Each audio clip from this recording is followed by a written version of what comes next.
BJP के लिए बांकीपुर से सबसे बुरा समाचार निकल करके सामने आया है। सबसे बुरी खबर है बीजेपी के लिए। और खबर यह भी कि क्या वाकई मोदी और अमित शाह की उल्टी गिनती शुरू हो चुकी है। बांकीपुर तो झांकी है, असली पिक्चर अभी बाकी है। और सवाल इस बात का है कि क्या बीजेपी पर जिस तरीके से चारों तरफ से चढ़ाई शुरू हो चुकी है, चाहे वो E20 को लेकर के मिडिल क्लास हो, पेपर लीक को लेकर के जेनजी हो, या फिर दबे कुचले शोषित वंचित जो तबके हैं वो अलग से अब सरकार के ऊपर हमलावर है।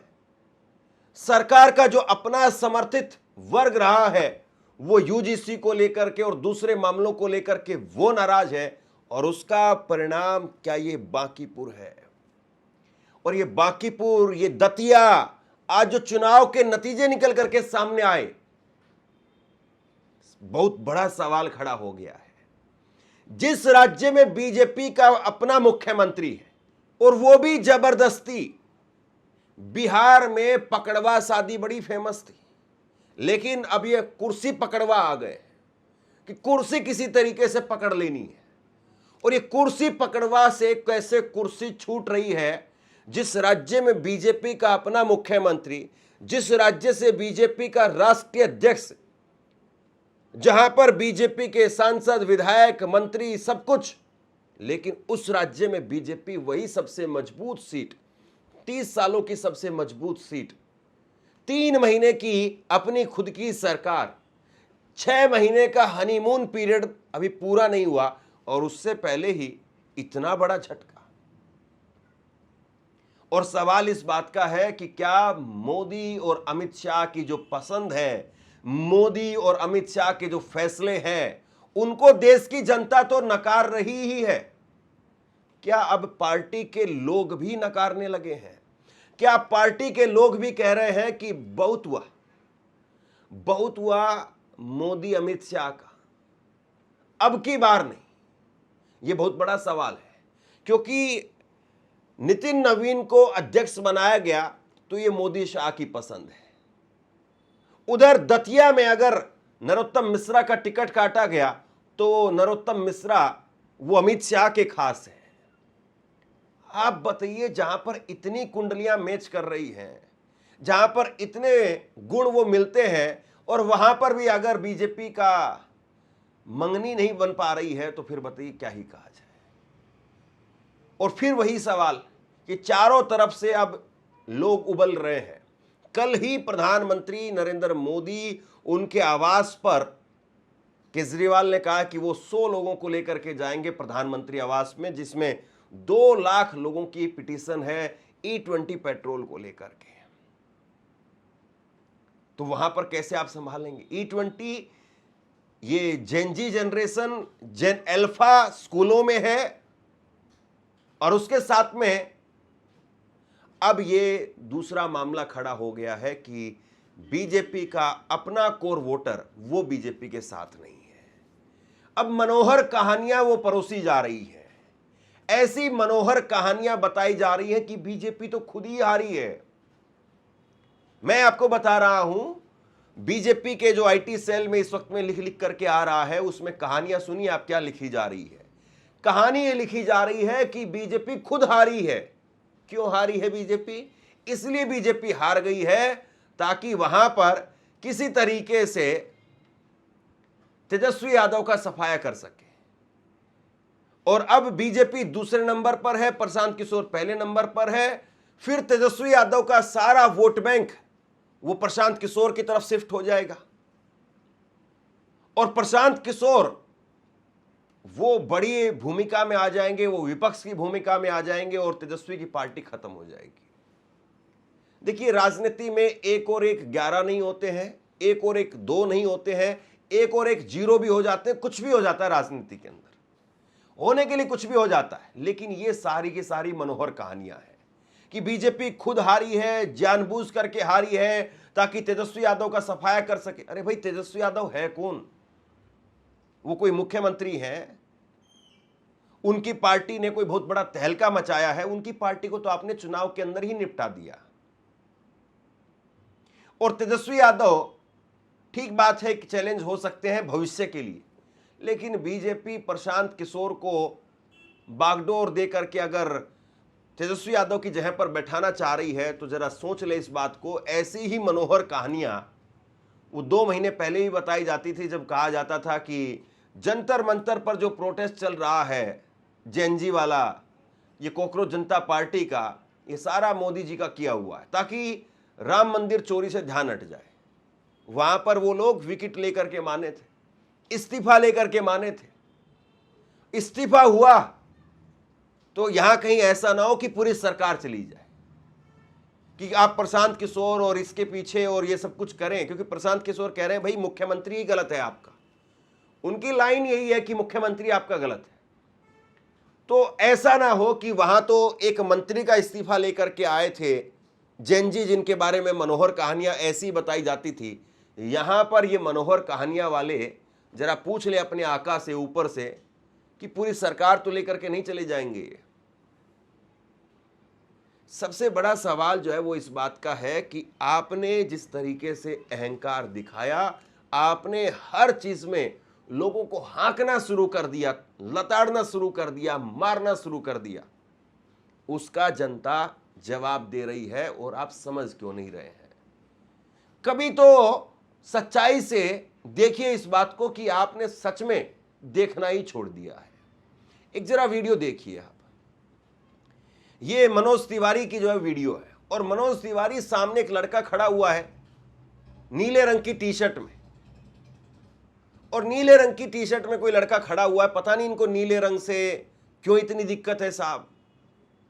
कोई कहता है कि भैया अंबेडकर अंबेडकर अंबेडकर अंबेडकर अंबेडकर अंबेडकर फैशन हो गया है, इतना नाम भगवान का लेते तो स्वर्ग मिल जाता। पता नहीं क्यों नीले रंग से इतनी दिक्कत है, क्यों संविधान से इतनी दिक्कत है। मनोज तिवारी वो कह रहे हैं कि भाई ये लड़का क्यों खड़ा, जबकि वो लड़का चुपचाप खड़ा है, कोई हल्ला गुल्ला नहीं कर रहा है वो, और कह रहे हैं कि भाई पुलिस वाले जो यहां पर खड़े हैं तुम्हारा काम क्या है।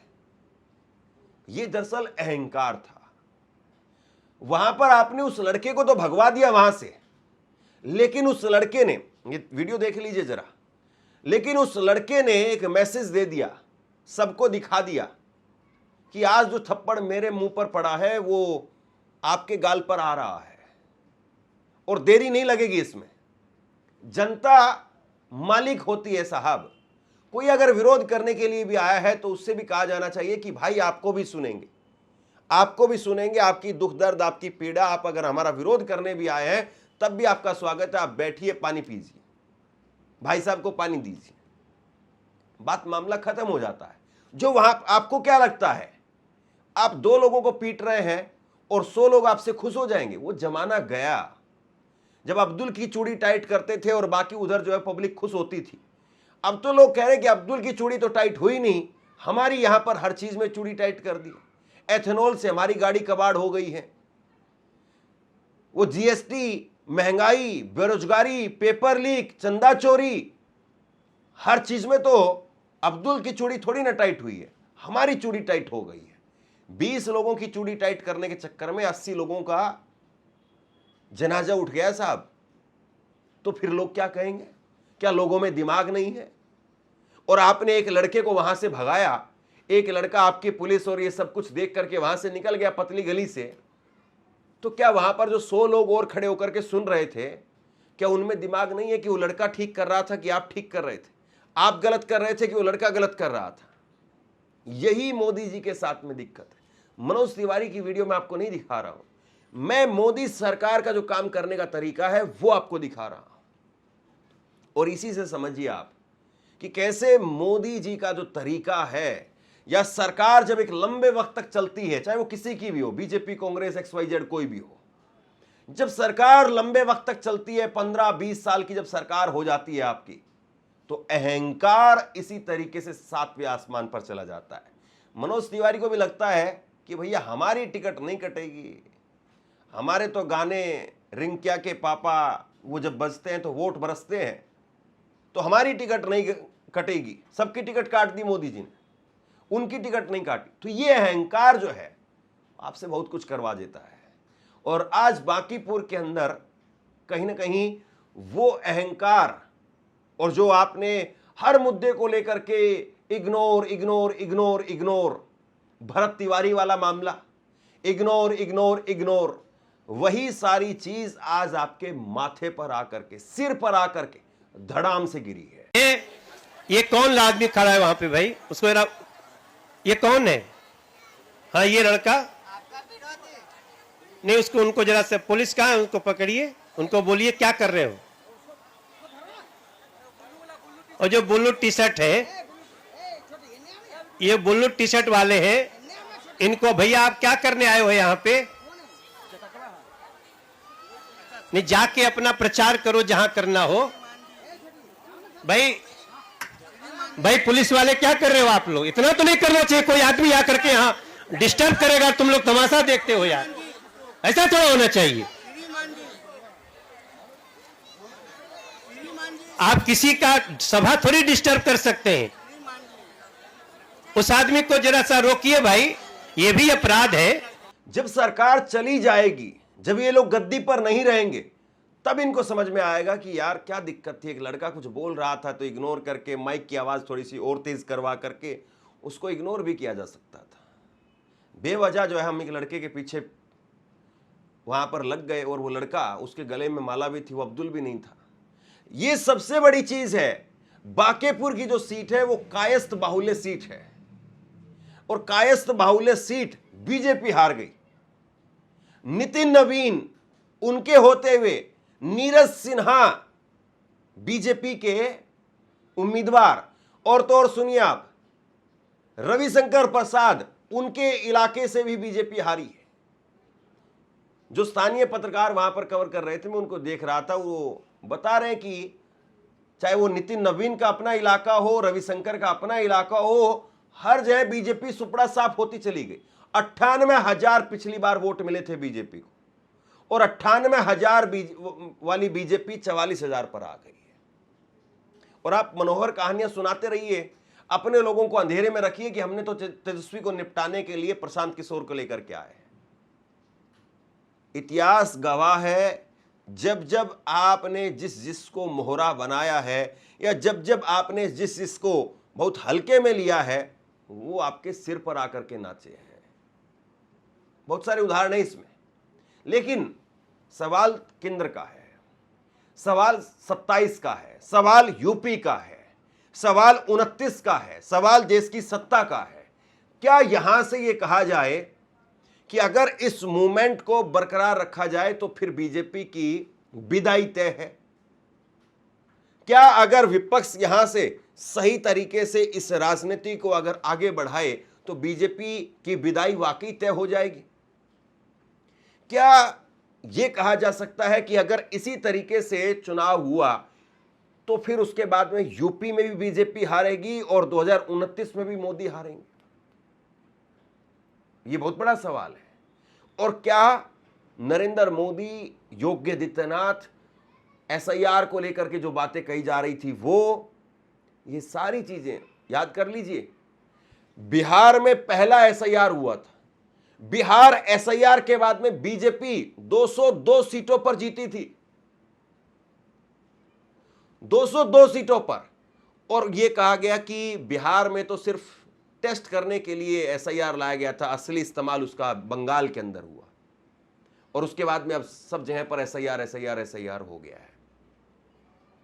अभी बंगाल में भी एक बाईपोल जो बाकी है। बंगाल में नंदीग्राम के अंदर बाईपोल होगा, क्योंकि वहां पर शुभेंदु अधिकारी 2 सीटों पर चुनाव जीते थे। उन्होंने ममता बनर्जी को उनकी सीट पर हराया, और जो अपनी परंपरागत सीट थी नंदीग्राम, उस सीट पर वो खुद जीते थे। तो 2 सीटों पर वहां पर चुनाव हुए, एक सीट वहां पर वो उनकी खाली है और एक आध सीट कोई और भी होगी, वहां पर भी बाईपोल होना है। ये जो उपचुनाव है वो बीजेपी के लिए उपचुनाव नहीं, बल्कि ये सिरदर्द वाला मामला बन गया है। और अब बीजेपी इससे निपटेगी कैसे?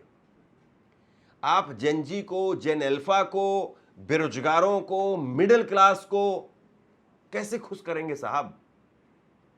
क्या आप एथेनॉल वाला मामला वो वापसी ले सकते हैं? क्योंकि आवाज अब वहीं पर है, अब चोट वहीं पर है कि शुद्ध पेट्रोल मिले, और सरकार कह रही है शुद्ध पेट्रोल लेना तो 125 रुपए लीटर मिलेगा। अब 125 रुपए लीटर मिलेगा तो फिर जो है वो मामला और गर्म होगा। और ये ऐसा नहीं है कि चुनाव से अलग की बातें हैं, ये चुनाव की ही बातें। और कई बार जब चीजें कई बार होता है ना कि चारों जो नट हैं वो खुल नहीं रहे हैं, बोल्ट हैं वो खुल नहीं रहे हैं, लेकिन एक खुला और उसके बाद में तीनों की ताकत खत्म हो गई, फिर तो बस सब खुलते ही चले गए। तो क्या यहां पर बीजेपी के लिए एक झटका लगने की शुरुआत हो गई है और बीजेपी की यहां पर एक विदाई यहां से होती हुई दिखाई दे रही है? क्या मोदी अमित शाह के जो फैसले हैं वो बीजेपी के अंदर पसंद नहीं किए जा रहे हैं? आपने नितिन नवीन को उठा करके बना दिया, आपने नरोत्तम मिश्रा को हटा दिया, आप अपनी मनमर्जी कर रहे हैं, आप जिस मर्जी पार्टी को तोड़ रहे हैं।